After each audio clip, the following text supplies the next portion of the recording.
everybody, I'm Dr. Rob DiMartino, a co-author for the book, Taming the Beast, A Guide to Conquering Fibromyalgia. I want to thank you for taking the opportunity to watch this video today. Obviously, you've made it this far. Hopefully by now you've read the book, you've taken the step of coming to the website, you've opted in, you're watching these videos, and it's a huge step. This could be that moment that changes your life. The same way that moment that you bought the book was going to change your life, the same way you said, no more of this, I'm going to take my health into my own hands. This can be that pivotal moment. So what I want to do with you now is, Dr. Katinka has done a great job throughout the course of the entire book explaining the things that you've gone through and the science behind it and the new research that's been done.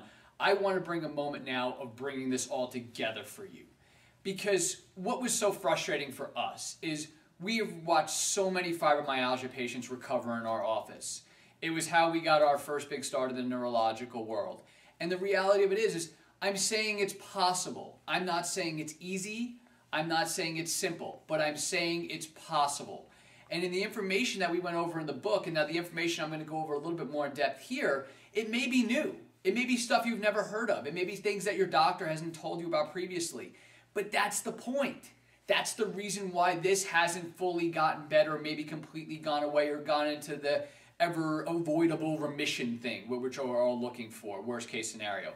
But the reality of it is keep an open mind when we go over this, hopefully as you did through the book, because this is the missing link. The problem that we've had up to now is we've been looking medically and research-wise for that one arch villain.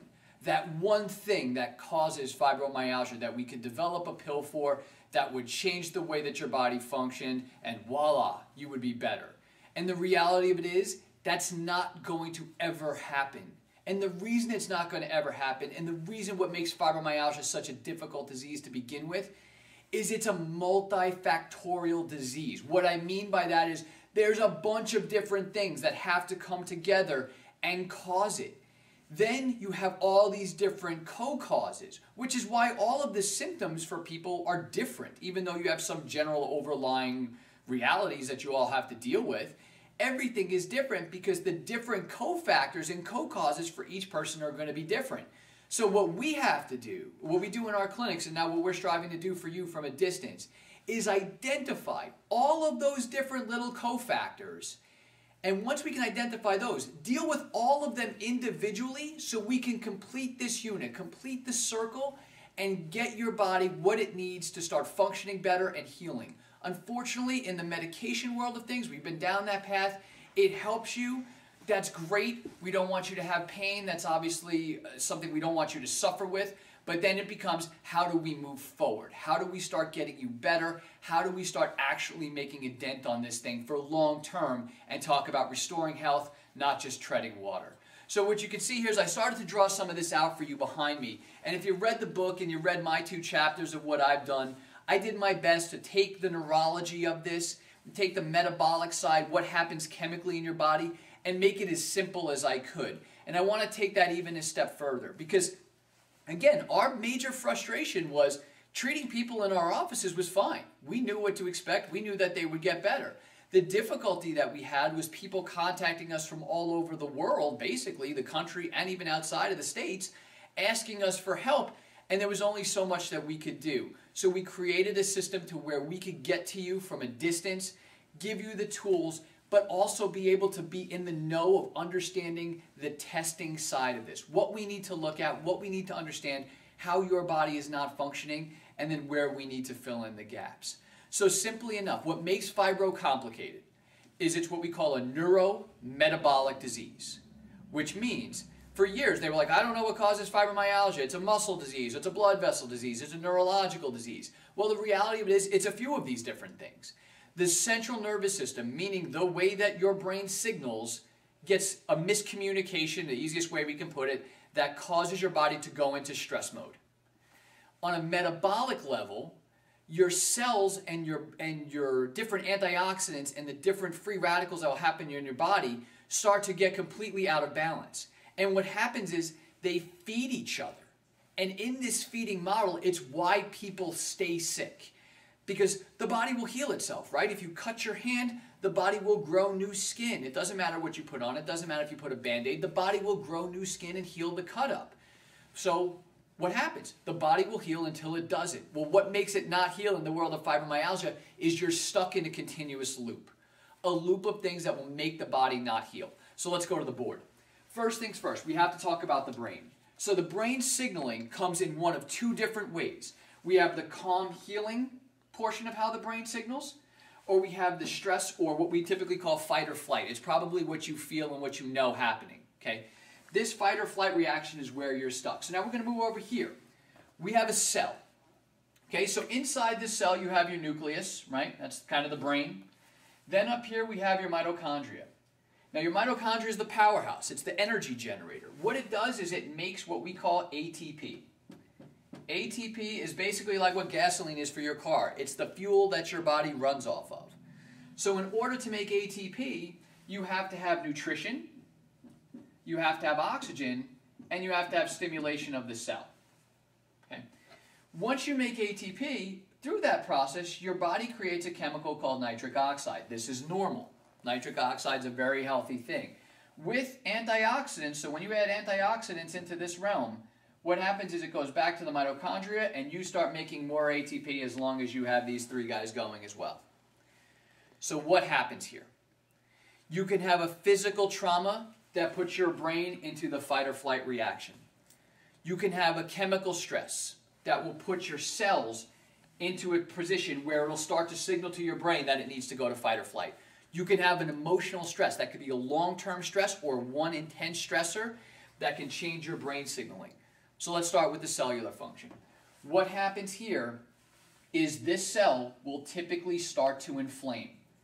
Now we see this pretty specifically in every single fibromyalgia case that we see, the level depending upon how bad their symptoms are. So what makes the cell inflame? Well, there's dietary reasons. Bad fats, sugars, those are good ones.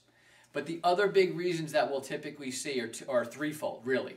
We have biotoxins, viral loads, bacterial loads, fungal loads. And it's why in the testing kit we recommend you use the visual contrast scale testing. It's a non-invasive test that's 91% accurate to diagnose if you have biotoxins. I don't know too many tests that are 91% accurate without having to get any kind of invasive. Secondarily, you could have a leaky gut. And what leaky gut basically means is something eats through the lining of your stomach and your small intestine. That bacteria or that food gets into your bloodstream and causes severe inflammation because your body doesn't know it. It looks at it as a foreign body particle. Or the last thing is you can have a chemical issue, which is usually a heavy metal. Now in the testing kits, we provided you with a way to look for heavy metals. We provided you with a way for looking for biotoxins. And we provided you a way to check the level of cell inflammation of what's going on here so that we can absolutely know where are you on this spectrum. We've also provided you a test to see if your gut's leaking. So we're going to know what your causative factors are. When you talked in the book about the types of fibromyalgia, we're going to know what your causative factors are. So what happens is once this cell starts inflaming, first things first is your hormones aren't allowed to get into the cell. Your cells are in quarantine. So things like estrogens, progesterones, testosterones, insulin to get sugar into your cell, none of this stuff works. Thyroid hormones. I've rarely seen a fibromyalgia patient that doesn't have thyroid issue, and a lot of the times it's not so much that their thyroid's not working, it's that their thyroid hormone can't physically get inside their cell. So once this cell membrane gets inflamed, now those very important antioxidants that help our nitric oxide cycles are locked out as well. They are quarantined on the outside of the cell. And when that happens, when we don't have this anymore, nitric oxide starts to grow out of control. Nitric oxide then becomes a free radical called peroxynitrate. Peroxynitrate then becomes a free radical called superoxide. These are really nasty, horrible free radicals. And to think of a free radical, think of it like a scavenger. Think of it like a termite. It's going to eat through your house wood lining from the inside out. And that's exactly what these guys do. They destroy your cells from the inside out. So it's basically like a bar fight. You've got this huge mess going on the inside. You've got viruses now in here. You've got heavy metals in here. And everybody who's going to break it down is locked on the outside, and this cycle just goes crazy. Once you have this happen, it's going to signal your brain to go into the fight or flight reality. Once your brain goes into fight or flight reality, it's going to start making the cells inflame worse. And here's your loop. And it's perfect and it's designed to keep you sick. So also in your testing kit, we gave you an ability to test your nitric oxide levels, because that has become one of the biggest things research-wise that's showing us whether or not there's a huge correlation to that in fibromyalgia. So I hope you can see just from this general video of all my crazy drawing and everything going everywhere, and I apologize, I'm not the world's greatest artist, but the reality of it is if you can understand all of these cycles, test and measure these things, we can see when this membrane damages, pieces of this thing are going to break off and float. And you can measure this in the urinalysis kits that we're going to send you. In that urine kit, that thing is 50 times more sensitive for checking this cell membrane damage and tissue damage than a blood test would be.